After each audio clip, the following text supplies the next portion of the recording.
Hello students, welcome back to आपका अपना YouTube channel chemistry circle. और आज हम लोग जो 20 मिनट्स के अंदर चैप्टर को रिवाइज करने वाले हैं उसका नाम है structure of atom. Most important chapter मान के चलो, क्योंकि इस चैप्टर से एटलीस्ट 1 से 2 क्वेश्चन तो हर साल मिनिमम बनते हैं। तो चलो बात करना शुरू करते हैं।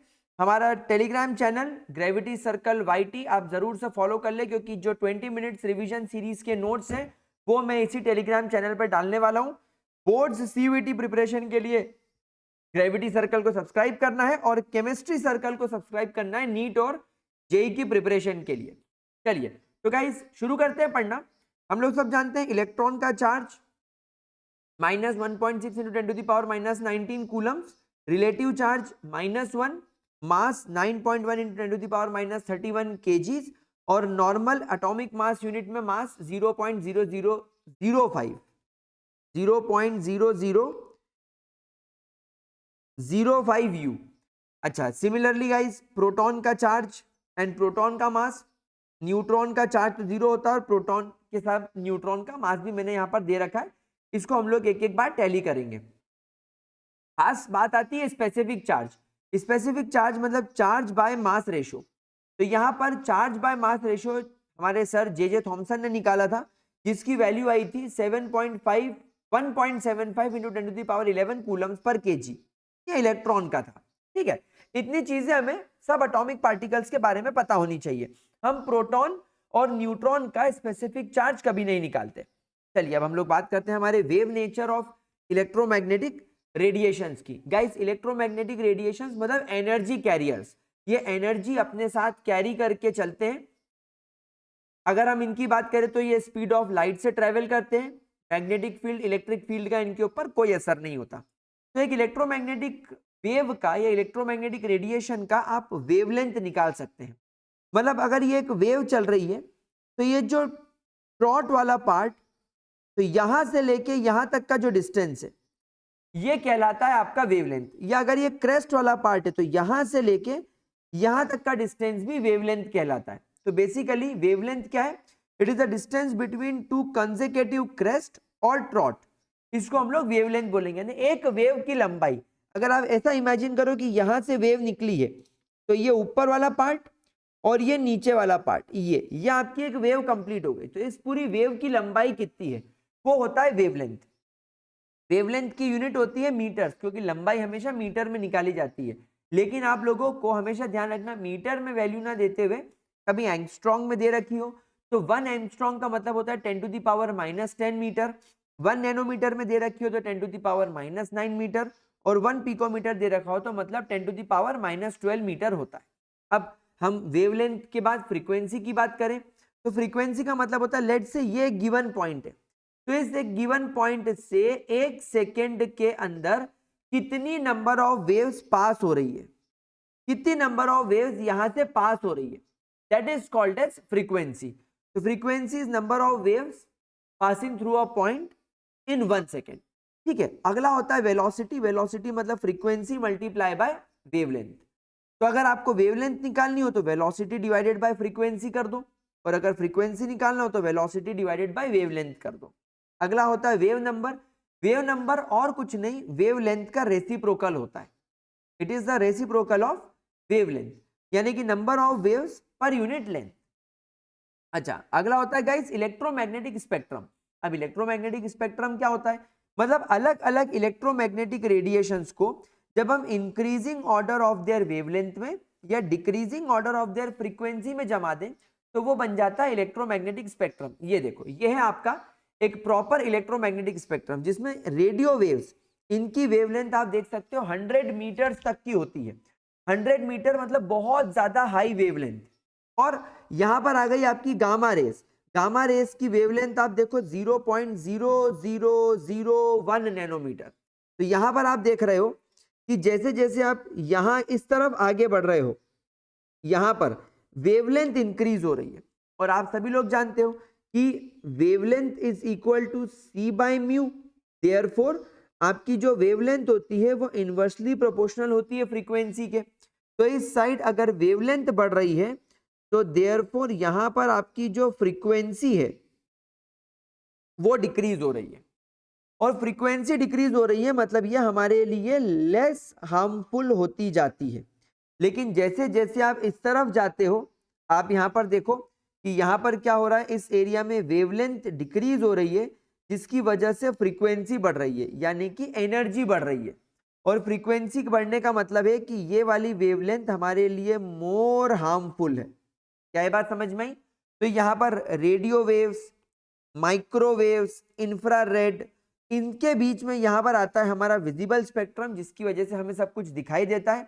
ये वॉयलेट से स्टार्ट होता है, रेड पर खत्म होता है। Violet, indigo, blue, green, yellow, orange and red, VIBGYOR हमें ये बनाकर देता है। फिर विजिबल के बाद अल्ट्रा वॉयलेट, एक्सरे और गामा, इस तरीके से ये धीरे धीरे धीरे धीरे कम होता है। इस पूरे को हम लोग बोलते हैं इलेक्ट्रोमैग्नेटिक स्पेक्ट्रम। अब यहां पर हम लोगों ने देखा कि जो इलेक्ट्रोमैग्नेटिक रेडिएशंस हैं, इनका वेव नेचर है। हमने यहां पर क्या देखा कि हमारे जो ये इलेक्ट्रोमैग्नेटिक रेडिएशंस हैं, इनका वेव नेचर है। देखो एक वेव में आगे बढ़ रहा है, लेकिन बाद में डिस्कवरी हुई कि नहीं, ये जो हमारा इलेक्ट्रोमैग्नेटिक रेडिएशंस हैं, इनका पार्टिकल नेचर भी होता है। इलेक्ट्रोमैग्नेटिक वेव्स का पार्टिकल नेचर भी होता है। पार्टिकल नेचर मतलब वो मास कंसिस्ट करता है, वो एक पार्टिकल की तरह है, हमें फील हो सकता है। तो वो प्रूव करा ब्लैक बॉडी रेडिएशन ने। ब्लैक बॉडी गाइस एक ऐसी आइडियल बॉडी मानी जाती है जो दुनिया के सारे रेडिएशन को एमिट और अब्सॉर्ब कर सकती है, सारी फ्रीक्वेंसीज के। That is black body. Imagine करो एक आपके पास में लोहे की बॉल है, उस लोहे की बॉल को अभी आप देख रहे हो तो वो काले कलर की पड़ी हुई है क्योंकि ठंडी है। फिर आपने उसको गर्म किया तो लोहे की बॉल गर्म हो गई। फिर गर्म करने के बाद वो थोड़ी सी डल रेड दिखी, फिर ब्राइट रेड दिखी, फिर थोड़ा सा उसका कलर चेंज होकर ब्लू पर गया। तो ऐसे अलग अलग कलर क्यों आ रहे हैं? वो डायरेक्टली आग में रखते ही ब्लू कलर की क्यों नहीं दिखने लग रही है? क्योंकि वो एक एक करके एनर्जी को अब्सॉर्ब कर रही है। जैसे आप खाना खाते हो, एक एक कोर मुंह में रखते हो, एक कोल मुंह में रखा, फिर दूसरा कोल मुंह में रखा, ऐसे खाना खाते हो ना। एक साथ पूरी रोटी को मुंह में तो नहीं घुसेड़ लेते, ऐसा क्यों नहीं करते? एक साथ पूरी इडली क्यों नहीं खा लेते? क्योंकि हम बाइट ले लेके खाते हैं। ठीक उसी प्रकार इस दुनिया में जो इलेक्ट्रोमैग्नेटिक रेडिएशंस हैं, वो हमेशा पार्सल यानी पैकेट के फॉर्म में ट्रेवल करते हैं। इसीलिए जब आप धूप में खड़े होते हो तो आपको एकदम से गर्मी नहीं फील होने लगती। पहले आपको नॉर्मल लगेगा, फिर थोड़ी गर्मी लगेगी, फिर थोड़ी गर्मी लगेगी और फिर आपको पसीना आने लगेगा। डायरेक्टली धूप में जाते ही कुछ सेकंड्स में आप पसीने पसीने नहीं हो जाओगे, धीरे धीरे होगे। क्यों? क्योंकि जो धूप से भी हमें एनर्जी मिल रही है यानी इलेक्ट्रोमैग्नेटिक रेडिएशंस मिल रहे हैं, वो पैकेट के फॉर्म में हमारी बॉडी में जा रहे हैं। और यही बात प्लैंक्स ने अपनी क्वांटम थ्योरी में प्रूफ करी। प्लैंक ने बोला कि जो रेडिएशन हमारी बॉडी में अब्सॉर्ब हो रहे हैं या हमारी बॉडी जो एमिट कर रही है, या अभी आप लोगों के मोबाइल से जो रेडिएशन एमिट हो रहे हैं, वो छोटे छोटे पैकेट के फॉर्म में हो रहे हैं। और हर पैकेट की, इलेक्ट्रोमैग्नेटिक वेव के हर पैकेट की एनर्जी क्या है? h multiply by mu. जहां पर h का मतलब आप सभी लोग जानते हैं, h का मतलब होता है प्लैंक्स कांस्टेंट, जिसकी वैल्यू होती है 6.626 इंटू 10⁻⁻34 जूल सेकेंड्स, है ना। अच्छा, आप यहां पर चाहो तो म्यू की जगह c बाय लैम्डा भी रख सकते हो, क्योंकि हम लोग जानते हैं frequency is equal to c by lambda. अगला होता है photo electric effect. Guys, photo electric effect में आप लोगों को यहां पर देखना है कि जब आप एक मेटल के ऊपर, मेटल जो कि पोटेशियम, रुबिडियम या सेजियम हो सकता है, जब आप लाइट इंसिडेंट करते हो, कोई भी लाइट जिसकी एनर्जी h म्यू के बराबर है, जैसे कि यहां पर इमेजिन करो आपने एक्सरे डाल दिया, तो ये जब एक्सरे वाली लाइट जब जाकर आपके मेटल की सरफेस को हिट करती है, हिट करते ही आपको यहां पर सामने वाले एक डिटेक्टर पर आपने डिटेक्टर लगा रखा है और इस डिटेक्टर को यहां पर आपने इंस्टॉल कर रखा है। तो जैसे यहां से एक इलेक्ट्रॉन निकलेगा और इस मेटल की प्लेट को मारेगा, यहां पर डिटेक्टर पे आपको रीडिंग्स मिलने लगेगी कि भैया डेफिनेटली हमारे इस पॉजिटिवली चार्ज डिटेक्टर पे कोई नेगेटिवली चार्ज पार्टिकल आकर टकराया है। This is photo electric effect. अब इस इफेक्ट से क्या प्रूफ हुआ? इस इफेक्ट से ये प्रूफ हुआ कि भाई ये तो तुम्हारा मेटल जो है ये मैटर है, और मैटर है मतलब ये पार्टिकल नेचर का है। अब एक बात बताओ, जब एक पार्टिकल से दूसरा पार्टिकल टकराएगा तो आवाज होगी। जैसे मैं यहाँ पर अपने एक हाथ से दूसरे हाथ को टकरा रहा हूं तो ये ताली बजाने की आवाज आ रही है, मैं जब टेबल पे अपना हाथ मारूंगा तो आवाज आएगी, क्यों? क्योंकि मेरा हाथ भी पार्टिकल है, टेबल भी पार्टिकल है, यानी कुछ इंपैक्ट पड़ा दोनों के टकराने से। ठीक उसी प्रकार अगर ये लाइट एक्सरे सोर्स इस मेटल से टकराता है और इलेक्ट्रॉन निकलता है, इसका मतलब यह है कि इस इलेक्ट्रोमैग्नेटिक रेडिएशन का पार्टिकल नेचर है, तभी तो दो पार्टिकल एक दूसरे से टकराने के बाद एक ऐसा इंपैक्ट क्रिएट कर रहे हैं जिसकी वजह से इलेक्ट्रॉन निकल के बाहर जा रहा है। ठीक है, यह आपका फोटो इलेक्ट्रिक इफेक्ट। अच्छा, फोटो इलेक्ट्रिक इफेक्ट में कुछ बातें ध्यान रखना, ये कि जैसे लाइट जाकर इंसिडेंट करती है और इस मेटल को हिट करती है, वैसे इलेक्ट्रॉन निकलते हैं विदाउट वेस्टिंग एनी टाइम। ठीक है, अच्छा, किसी भी मेटल से इलेक्ट्रॉन को निकालने के लिए आप लोगों को लगेगी थ्रेशोल्ड फ्रीक्वेंसी। थ्रेशोल्ड फ्रीक्वेंसी जिसे आप न्यू नॉट से डिनोट करते हो, ये रही, ये थ्रेशोल्ड फ्रीक्वेंसी वो मिनिमम फ्रीक्वेंसी है जिसकी वजह से इलेक्ट्रॉन निकलता है। तो threshold frequency is the minimum frequency required to release electron. तो यहां पर नंबर ऑफ इलेक्ट्रॉन निकलना वो बात अलग है, लेकिन इलेक्ट्रॉन निकलेगा या नहीं वो थ्रेशोल्ड फ्रीक्वेंसी पर डिपेंड करेगा। ठीक है, अच्छा, काइनेटिक एनर्जी का अगर मैं रिलेशनशिप निकालूं विथ इजेक्टेड इलेक्ट्रॉन तो इट इज एच न्यू, यानी आपके इस जो इलेक्ट्रोमैग्नेटिक रेडिएशन है इसकी एनर्जी कितनी होनी चाहिए? एच न्यू, जो किसके बराबर होना चाहिए? एच न्यू नॉट, यानी वर्क फंक्शन के बराबर। तो एच न्यू नॉट मतलब थ्रेशोल्ड फ्रीक्वेंसी, मतलब आपके इस इलेक्ट्रोमैग्नेटिक रेडिएशन में मिनिमम इतनी एनर्जी होनी चाहिए कि वो मेटल से इलेक्ट्रॉन को इजेक्ट कर सके, और जब इलेक्ट्रॉन निकलेगा तो वो ट्रेवल करके इस डिटेक्टर को मार सके, इतनी उसके पास काइनेटिक एनर्जी भी होनी चाहिए। तो आपके इस इलेक्ट्रोमैग्नेटिक रेडिएशन के पास टोटल कितनी एनर्जी होनी चाहिए? इतनी एनर्जी की वो इलेक्ट्रॉन को भी इजेक्ट करा दे और उस इलेक्ट्रॉन को ट्रेवल करके डिटेक्टर तक भी पहुंचा दे। तो overall H nu is equal to H nu not plus half mv²। अगली गाइस बात करते हैं स्पेक्ट्रम की। स्पेक्ट्रम का मतलब होता है combination of light of different wavelength, जिसको आप लोग एक प्रिज्म के थ्रू एनालाइज कर सको। जैसे कि सन से आने वाली लाइट को जब आप प्रिज्म से पास करोगे तो वो 7 अलग अलग कलर में स्प्लिट हो जाता है। तो आपने उसको जो स्टडी करा, जो वहां पर 7 अलग अलग कलर्स आपको दिख रहे हैं, वो स्पेक्ट्रम है। अच्छा, हमारे लिए काम का होता है एटॉमिक स्पेक्ट्रम। एटॉमिक स्पेक्ट्रम का मतलब होता है जितने भी रेडिएशन अब्सॉर्ब हो रहे हैं या जितने भी रेडिएशन एमिट हो रहे हैं एक एटम के द्वारा, उसके थ्रू जो स्पेक्ट्रम बनता है वो कहलाता है एटॉमिक स्पेक्ट्रम। फिर हमारे पास में एक टर्म आती है कंटिन्यूअस स्पेक्ट्रम। इमेजिन करो आपने एक प्रिज्म से एक व्हाइट कलर की लाइट पास करी, तो ये violet, indigo, blue, green, yellow, orange, red ऐसे स्प्लिट हो गया। तब आपको वॉयलेट से indigo, blue, green, yellow, orange, red सब चिपका हुआ दिख रहा है, तो ये हो गया आपका कंटिन्यूअस स्पेक्ट्रम। अगला होता है लाइन स्पेक्ट्रम, मतलब आपने प्रिज्म से एक लाइट पास करी और यहां पर आपको violet, indigo, blue, green, yellow, orange, red नहीं मिल रहा है। आपको यहां पर केवल इस प्रिज्म से लाइट जाने के बाद केवल ब्लू कलर की लाइट दिख रही है, केवल येलो कलर की लाइट दिख रही है, केवल अल्ट्रा वायलेट रेज दिख रही है। तो ये हो गया आपका लाइन स्पेक्ट्रम। और अब्जॉर्प्शन स्पेक्ट्रम की बात करें तो यहां पर जब आप एक प्रिज्म से लाइट पास करोगे तो आपको यहां पर कंटिन्यूअस स्पेक्ट्रम जैसा कुछ दिखाई देगा, लेकिन यहां पर आप देखोगे कि आपको यहां पर वॉयलेट लाइट दिख रही है, इंडिगो दिख रही है, ब्लू दिख रही है, ग्रीन दिख रही है, येलो दिख रही है और रेड दिख रही है। सर ऑरेंज गायब है। तो ऑरेंज जहां पर है उसकी जगह पर आपको एक ब्लैक कलर का स्पॉट दिखाई देगा, वो होता है आपका अब्जॉर्प्शन स्पेक्ट्रम। देखो हम लोग यहां पर एग्जांपल से देखते हैं। जब हमने एक प्रिज्म से लाइट को पास करा तो देखो ये कंटिन्यूअस स्पेक्ट्रम कैसा दिख रहा है आपको, रेड से ऑरेंज मिक्स है, ऑरेंज से येलो, येलो से ग्रीन, ग्रीन से ब्लू, वॉयलेट, इंडिगो, ये सारे कलर एक दूसरे में मिक्स है।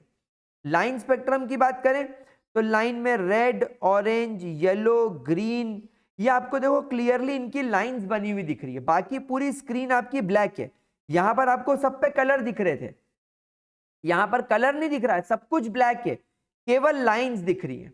और अब्जॉर्प्शन स्पेक्ट्रम में क्या होता है, आपको कंटिन्यूअस स्पेक्ट्रम जैसा ही सब कुछ दिख रहा है, लेकिन कुछ लाइंस यहां से मिसिंग है, उनकी जगह पर आपको ब्लैक डॉट दिख रहे हैं। तो यह है आपका अब्जॉर्प्शन स्पेक्ट्रम। हमारा पूरा फोकस इस लाइन स्पेक्ट्रम के ऊपर रहने वाला है। अब आगे चलते हैं और अलग अलग लाइन स्पेक्ट्रम ऑफ हाइड्रोजन की बात करते हैं। तो गाइज ये हमें लाइन स्पेक्ट्रम ने फॉर द फर्स्ट टाइम ये सिखाया था कि एक एटम के अंदर जो इलेक्ट्रॉन्स होते हैं वो रदरफोर्ड के मॉडल के हिसाब से रैंडमली कहीं नहीं घूम रहे, बल्कि वो एक स्पेसिफिक ऑर्बिट में है, एक स्पेसिफिक पाथ में है। और जब वो इलेक्ट्रॉन अपने फर्स्ट शेल से उछल के सेकेंड में या थर्ड में जाता है तो अल्ट्रावायलेट रेस एमिट करता है। जब आपके एटम के अंदर कोई भी इलेक्ट्रॉन अपने थर्ड या फोर्थ या फिफ्थ शेल से जाकर सेकेंड शेल में गिरता है, फर्स्ट में नहीं गिरता, सेकेंड में गिरता है, तो विजिबल लाइट हमें नजर आती है। आपके एटम में अगर electron fourth shell, fifth shell या सिक्स्थ शेल में हो और वहां से आके वो थर्ड शेल में गिर जाए, सेकेंड में नहीं गिरे, फर्स्ट में नहीं गिरे, वो थर्ड में आकर अटक जाए तो IR, सिमिलरली फोर्थ में अटक जाए तो भी IR और फिफ्थ में अटक जाए तो भी IR रेज हमें दिखाई देगी। और ये अलग अलग सीरीज को नाम दे दिया गया, जैसे Lyman series, Balmer, Paschen, Brackett and Pfund series. यहां पर हम ध्यान रखेंगे कि अगर आपका इलेक्ट्रॉन nth ऑर्बिटल से आके सीधे फर्स्ट ऑर्बिटल में गिरता है, यानी 7th से फर्स्ट में गिर जाए, 6th से फर्स्ट में गिर जाए या 10th से फर्स्ट में गिर जाए, तो वो कितनी स्पेक्ट्रल लाइंस निकालेगा, उसका फॉर्मूला है n(n-1/2). लेकिन अगर आपका इलेक्ट्रॉन n2 से n1 में गिरे, जैसे आपने यहां पर देखा फोर्थ से सेकेंड में गिर गया, सिक्स्थ से फोर्थ में गिर गया, या सिक्स्थ से थर्ड में गिर गया, या 8th से फिफ्थ में गिर गया, तो कितनी स्पेक्ट्रल लाइंस बनेगी, तो इसका फॉर्मूला हो जाएगा n2 - n1 multiply by n2 - n1 + 1 divided by 2। ये फॉर्मूला आपको लगाना पड़ेगा। आगे चलते हैं और बोर मॉडल ऑफ एटम की बात करते हैं। गाइस हम लोग सब जानते हैं बोर मॉडल की थ्योरी इज वेरी इजी। आप एनसीईआरटी से या कहीं से भी गो थ्रू करोगे तो आपको सब कुछ उसके अंदर पता चल जाएगा कि न्यूक्लियस होता है, न्यूक्लियस में सारे प्रोटॉन होते हैं, इलेक्ट्रॉन एक स्पेसिफिक शेल या स्पेसिफिक पाथ में उसके आसपास घूमते हैं, इलेक्ट्रॉन उन शेल्स के बीच में नहीं पाए जाते, इलेक्ट्रॉन एनर्जी अब्सॉर्ब करके लोअर एनर्जी लेवल से हायर एनर्जी लेवल पर एक्साइट होते हैं और एनर्जी छोड़ने के बाद हायर एनर्जी लेवल से लोअर एनर्जी लेवल पर डी एक्साइट होते हैं। और एक शेल से दूसरे शेल में जाने के लिए जो एनर्जी लगती है that is E2 - E1 is always equal to delta E। यानी इमेजिन करो अगर तुम्हारा इलेक्ट्रॉन अभी फर्स्ट शेल में है तो फर्स्ट शेल की एनर्जी E1 होगी, फिर तुम्हारा इलेक्ट्रॉन एक्साइट होकर मान लो फिफ्थ शेल में चला गया तो वहां की एनर्जी E5 होगी, तो यहाँ पर या E2 होगी, तो E2 - E1 यानी इन दोनों के बीच की एनर्जी का gap that is equal to delta E। Planck's quantum theory के हिसाब से हम जानते हैं E is equal to H nu, तो यहाँ पर कुछ भी नहीं करना, delta E is equal to H nu रखना है, बाकी सब कुछ ठीक है। फिर कुछ इंपॉर्टेंट फॉर्मूलेज हमें रिवाइज करने, जैसे कि अगर आपका एक इलेक्ट्रॉन आपके हाइड्रोजन एटम के अंदर nth ऑर्बिट में है, ये n2 हो सकता है, 1 हो सकता है, 3 हो सकता है, 4 हो सकता है, 5 हो सकता है, कुछ भी, यानी इलेक्ट्रॉन एक ऑर्बिट में घूम रहा है तो उसकी एनर्जी कितनी होगी वो पता लगाने का फॉर्मूला है -2.18 इंटू 10⁻18 माइनस में z²/n²। यहां पर z is nothing but atomic number और n is number of shell. यहां पर एनर्जी हमेशा माइनस में रहेगी क्योंकि ये माइनस साइन शो करता है कि आपके इलेक्ट्रॉन के ऊपर न्यूक्लियस का इन्फ्लुएंस है। जितना ज्यादा नेगेटिव एनर्जी का वैल्यू आएगा मतलब वो उतना ज्यादा न्यूक्लियस के नजदीक है और न्यूक्लियस से होल्ड किया हुआ है। बोर रेडियस यानी आपके एटम का रेडियस 0.529 इंटू n²/z।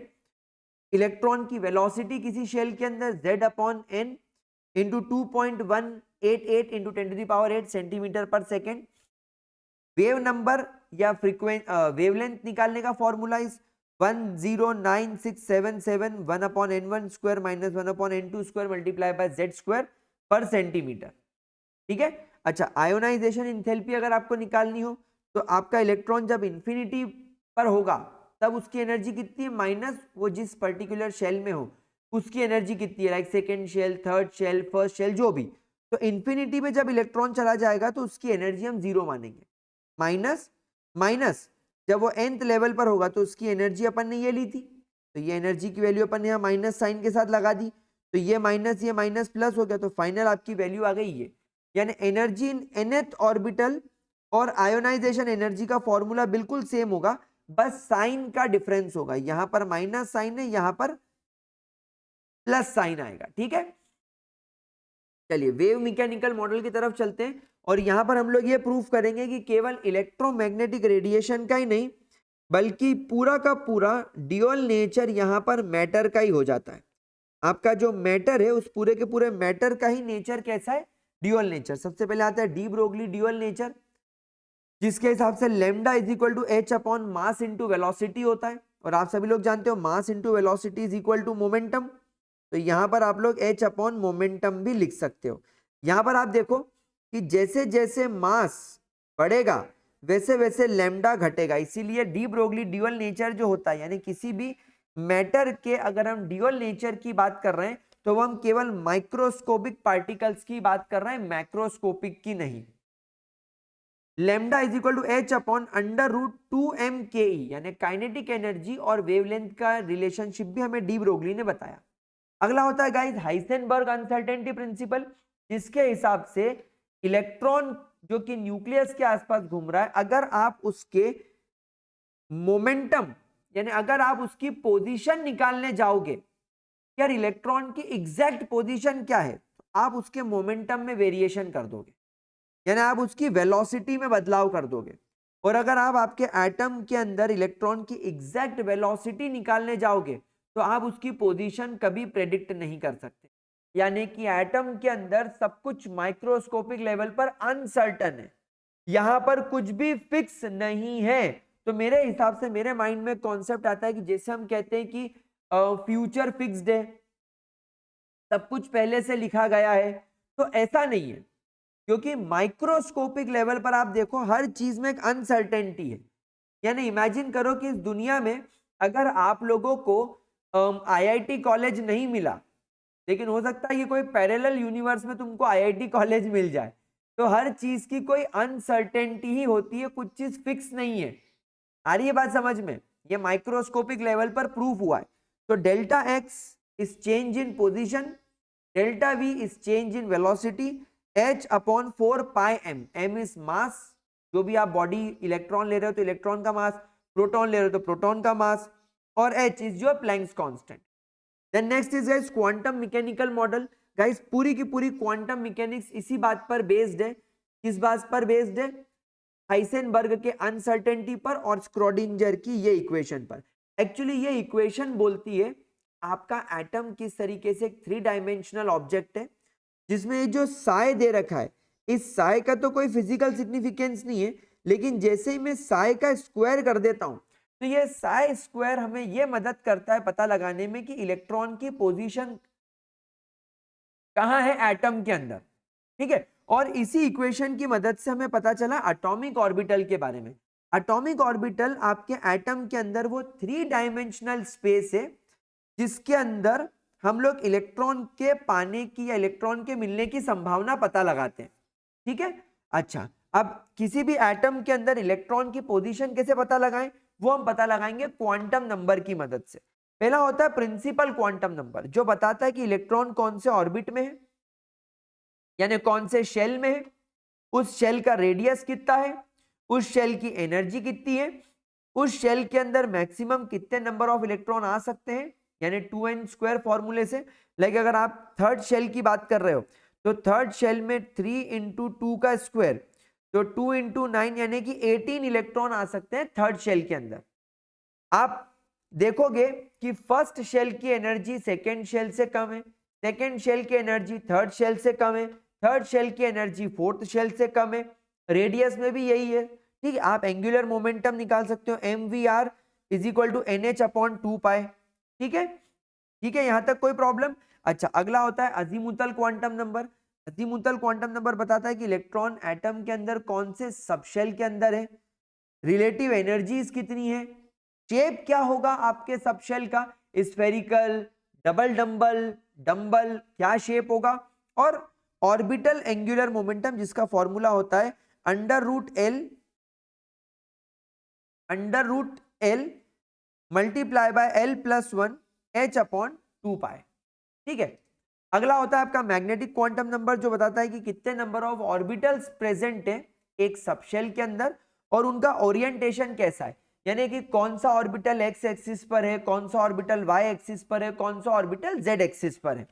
अगला होता है spin quantum number. Spin quantum number हमें स्पिन एंगुलर मोमेंटम बताता है, जिसमें कि फॉर्मूला आपके सामने है, और डायरेक्शन ऑफ स्पिन बताता है कि एक ऑर्बिटल में कौन सा इलेक्ट्रॉन क्लॉकवाइज और कौन सा इलेक्ट्रॉन एंटी क्लॉकवाइज घूम रहा है। तो गाइस ये कुछ बेसिक फॉर्मूलेज हैं जो आप लोगों को रिवाइज करने हैं, जिसमें सबसे ज्यादा खास रेडियल और एंगुलर नोड। नोड मतलब गाइस वो एरिया जहां पर इलेक्ट्रॉन के मिलने की प्रोबेबिलिटी 0% हो। नोड मतलब कि एरिया वेयर 0% प्रोबेबिलिटी हो, 0% probability of finding the electron. तो अगर आपको रेडियल नोड निकालना है, रेडियल मतलब गोल गोल गोल गोल वाला नोड जो s ऑर्बिटल और 1s और 2s ऑर्बिटल के बीच का हो, 2s और 3s के बीच का हो, उसको रेडियल नोड बोलते हैं। तो रेडियल नोड निकालने का formula n - l - 1। n is principal quantum number, l is azimuthal quantum number. Angular node निकालने का फॉर्मूला होता है l। एंगुलर नोड यानी बिल्कुल बीच में से अपन काट दें, उसको बोलते हैं एंगुलर नोड। और टोटल नोड निकालने का फॉर्मूला n - 1। तो गाइज आपके ये ऑर्बिटल के शेप्स यहां पर हमने डिस्कस करे हैं। S spherical, P dumbbell, D double dumbbell होते हैं 4 और एक डोनट होता है। एफ ऑर्बिटल का शेप नहीं पढ़ते। अच्छा, एनर्जी ऑफ इलेक्ट्रॉन की बात करें मल्टी इलेक्ट्रॉन लेवल, और एनर्जी ऑफ ऑर्बिटल की बात करें हाइड्रोजन एटम। तो गाइज हाइड्रोजन एटम में फर्स्ट शेल की एनर्जी सबसे कम होती है, लेकिन सेकेंड शेल में 2s और 2p की एनर्जी बराबर होती है, जिसमें 2p में 2px, 2py, 2pz होता है। तो इन सबकी एनर्जी बराबर होती है। इन्हें डीजेनरेटेड ऑर्बिटल्स बोलते हैं। डीजेनरेटेड ऑर्बिटल्स मतलब ऐसे ऑर्बिटल्स जिनकी एनर्जी इक्वल हो। तो यहाँ पर 2s, 2px, 2py, 2pz की एनर्जी बराबर होगी। थर्ड शेल पे 3s, 3p, 3d इन सभी ऑर्बिटल्स की एनर्जी बराबर होगी। लेकिन मल्टी इलेक्ट्रॉन एटम्स में ऐसा नहीं होता।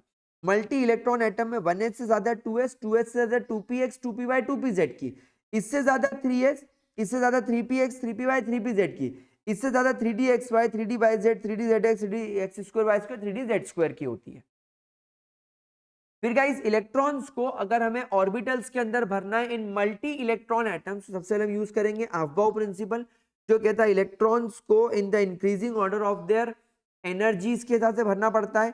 यानी सबसे पहले इलेक्ट्रॉन आएगा 1s में, फिर 2s, फिर 2p, फिर 3s, 3p, लेकिन 3p के बाद 4s, 4s के बाद फिर 3d।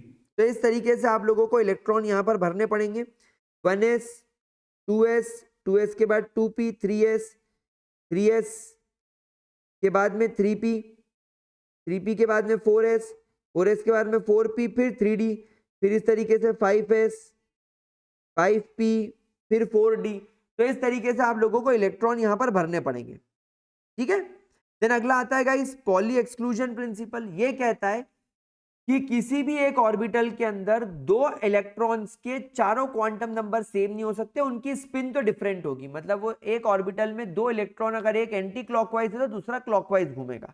और तीसरा हुंड्स रूल ये बोलता है कि आप किसी डीजेनरेटेड ऑर्बिटल के अंदर, जैसे अगर मैं बात करूं पी ऑर्बिटल की, तो px, py और pz में आप इलेक्ट्रॉन को इस तरीके से पेयर नहीं कर सकते। आप इलेक्ट्रॉन को इस तरीके से पेयर नहीं कर सकते। पहले आपको इन तीनों ऑर्बिटल्स को इक्वली हाफ फिल्ड करना पड़ेगा। आपको इनको इक्वली पहले हाफ फिल्ड करना पड़ेगा। जब ये हाफ फिल हो जाएगा फिर आप पीछे वापस जाकर इनकी पेयरिंग शुरू कर सकते हो। समझ में ही बात आप लोगों को? That is Hund's rule. Then guys electronic configuration है हमारे टॉप 30 एलिमेंट्स के जो आपको देखना है, जिसमें आप देखो मैंने क्रोमियम और कॉपर को यहाँ पर एक्सेप्शनल केस मार्क किया हुआ है, क्योंकि यहाँ पर आप देखोगे कि क्रोमियम के इलेक्ट्रॉनिक कॉन्फ़िगरेशन के हिसाब से यहाँ पर इसके 4s ऑर्बिटल में सबके 2 है, इसके 1 है, क्योंकि इसके 4s ऑर्बिटल का इलेक्ट्रॉन 3d में जाकर 3d में 5 इलेक्ट्रॉन कर देता है, ताकि हाफ फिल्ड ऑर्बिटल स्टेबलाइज हो सके। ठीक है। तो गाइज इसी के साथ आपका स्ट्रक्चर ऑफ एटम पूरा रिवाइज हो गया। बड़ा चैप्टर था इसलिए हमको थोड़ा ज्यादा टाइम लगा। नोट्स इसके मैंने टेलीग्राम चैनल पर डाल देने हैं इस वीडियो को आपके पास पहुंचते ही। इस वीडियो के अंदर मैंने जितने फॉर्मूलेस पढ़ाए हैं उनकी फॉर्मूला शीट आप इससे बना सकते हो, या ये नोट्स को आप बार बार रिवाइज कर सकते हो और अब आप लोगों को करने इसके ढेर सारे PYQs, एनसीईआरटी पूरी सॉल्व करनी है, एग्जाम्पलर सॉल्व करनी है और एनसीईआरटी फिंगर टिप जैसी बुक लगानी है ताकि एनसीईआरटी पूरी आपकी 100% कवर हो जाए। ये मेरी गारंटी है। आपके नीट के अंदर इस 20 मिनट रिवीजन सीरीज के जो मैंने नोट्स दिए इसके बाहर से कोई टॉपिक नहीं बनेगा, बनेगा इन्हीं में से, लेकिन घुमा फिरा कर। तो आपको क्वेश्चन प्रैक्टिस करना बहुत जरूरी है। तो चलो गाइज, अब इस नोट्स को डाउनलोड करो टेलीग्राम से और पढ़ाई करने बैठो, रिवाइज करो, जल्दी से इस चैप्टर को देखो और क्वेश्चन करना स्टार्ट करो, PYQs लगाना स्टार्ट करो। चलिए, और वीडियो पसंद आया तो लाइक करना, अपने साथ दोस्तों के साथ केमिस्ट्री सर्कल हमारे नए यूट्यूब चैनल को शेयर करना, हमारा मेन चैनल ग्रेविटी सर्कल उसको आप सब्सक्राइब करके रखें फॉर CUET एंड बोर्ड्स। और अपने जितने भी जूनियर्स हैं जो अब 11th और 12th में जाएंगे उन्हें ग्रेविटी सर्कल का पता जरूर बता देना, क्योंकि ग्रेविटी सर्कल पर उनके लिए for boards and CUET top most content आता है। हasta la vista गाइस।